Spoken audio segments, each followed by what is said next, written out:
এই বাচ্চাটার হাতে সময় আছে মাত্র আর 2 মাস। এই 2 মাসের মধ্যে যদি ওর ট্রিটমেন্ট করতে না পারে তাহলে হয়তোবা ও আর আমাদের কাছে এইভাবে থাকতে পারবে না। তো আপনারা একটু দেখেন ওর শরীরের অবস্থাটা, স্যার চোখ একদম হলুদ হয়ে গেছে। ওর কি সমস্যা সেটা আপনাদেরকে বলবো, তার আগে বলবো যারা যারা ভিডিওটা দেখছেন সবাই ভিডিওটা আগে শেয়ার করে রাখেন। যার যতটুকু সামর্থ্য সেই অনুযায়ী আপনারা সাহায্য করবেন, আর যারা সাহায্য করতে না পারছেন তারা অবশ্যই শেয়ারের মাধ্যমে হইলেও সাহায্য করবেন। আপনারা জাস্ট ওর দিকে একটু তাকান, আর কিছু বলতে চাই না, এই ছোট্ট বাচ্চাটার দিকে একটু তাকান। পৃথিবীর প্রত্যেকটা মানুষেরই কিন্তু বেঁচে থাকার ইচ্ছা আছে এবং অধিকার আছে। আমি কথা বলতেছি ও পুরা তাকায় তাকায় দেখতেছে।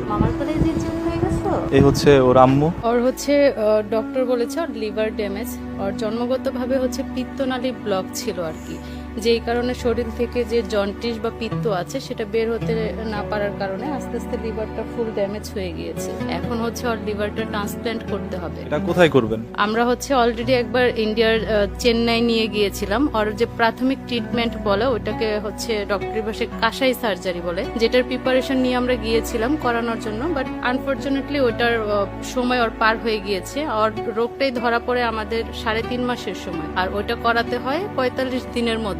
আর এর মধ্যে হচ্ছে ওর লিভার ট্রান্সপ্ল্যান্ট ছাড়া এখন আর কোনো মানে বাঁচার সম্ভাবনা নাই, বা লিভার ট্রান্সপ্ল্যান্ট করলে ডক্টররা হচ্ছে 98% মানে আমাকে সম্ভাবনা দিয়েছে যে ও নর্মাল লাইফ লিড করতে পারবে বা সার্ভাইভ করতে পারবে। কতদিন সময় আছে?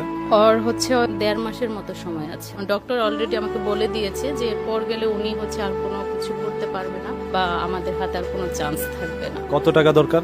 এটার জন্য আনুমানিক হচ্ছে বাংলাদেশি টাকায় 40 থেকে 45 লাখ টাকা প্রয়োজন, 25 লাখ রুপি আর কি, যেটাতে কিনা অ্যান্টিবায়োটিক মেডিসিন যেগুলো আছে ওইগুলো হচ্ছে ওনারা ইনক্লুড করেনি, এগুলো আমাদেরকে আলাদাভাবেই করতে হবে। আর এই সার্জারির পর হচ্ছে মিনিমাম আমাকে 2 মাস ওই দেশে স্টে করতে হবে। ওকে খেতে পারে? হ্যাঁ খেতে পারে, খাওয়া নিয়ে সমস্যা নেই, কিন্তু আগের তুলনায় খাওয়া কমাই দিছে, দিন দিন হচ্ছে আরো শুকায় যাচ্ছে। সবচেয়ে বড় কথা হচ্ছে ওর পায়খানার কালারটা সাদা আর কি। সব ডকুমেন্টস এখানে আছে, তুমি একটু দেখাও। তারপরও আপনার যদি দেখার ইচ্ছা থাকে আমাকে বলবেন, আমি পাঠিয়ে দিব আপনাদের। আপনারা এতক্ষণ আপুর মুখ থেকে সম্পূর্ণ বিষয়গুলো শুনলেন, আর ওর অবস্থান দেখে কিন্তু আপনারা বুঝতে পারছেন যে ওর অবস্থাটা কি, কত পরিমাণ শুকিয়ে গেছে। 4 মাসের বাচ্চা কিন্তু আরো ফিট থাকে, কিন্তু ও কিন্তু আনফিট হয়ে গেছে ইতিমধ্যে।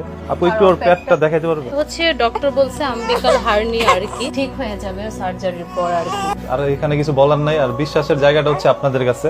তারপরে বলবো যে আপনাদের জায়গা থেকে যে যতটুকু পারেন ওকে সাহায্য করবেন, আর এই জন্য আপুর বিকাশ নাম্বারটা দিয়ে দিচ্ছি আমি আমার ডিসক্রিপশনে। তারপর আপু একবার বলে দেন আপনার মুখে। আপনারা হচ্ছে যার জায়গা থেকে যতটুকু সম্ভব আমার মেয়েকে সাহায্য করবেন। আপনাদের উসিলায় হয়তো আল্লাহ তাআলা আমার মেয়ের জীবনটা বাঁচিয়ে দিতে পারে। বিকাশ নাম্বারটা বলে দিচ্ছি 0197 999 0523 017 4542 7871। দুটোটাই হচ্ছে আমাদের নিজস্ব বিকাশ নাম্বার। তাছাড়াও তাদের ব্যাংক অ্যাকাউন্টটা কিন্তু আমি ডিসক্রিপশনে দিয়ে দিব, আপনারা চাইলে ব্যাংকেও ট্রান্সফার করে দিতে পারেন। অনেকে আছেন বাইরে থাকেন প্রবাসী ভাইরা, তারা বিকাশে টাকা দিতে পারেন না, তারা ব্যাংকে পাঠাবেন। আর ওকে বাঁচাইতে হলে কিন্তু আপুর অপারেশন করতে হচ্ছে না? হ্যাঁ লিভারটা আমি ডোনেট করবো আর কি। মাই পারে একমাত্র সন্তানের জন্য এটা করতে।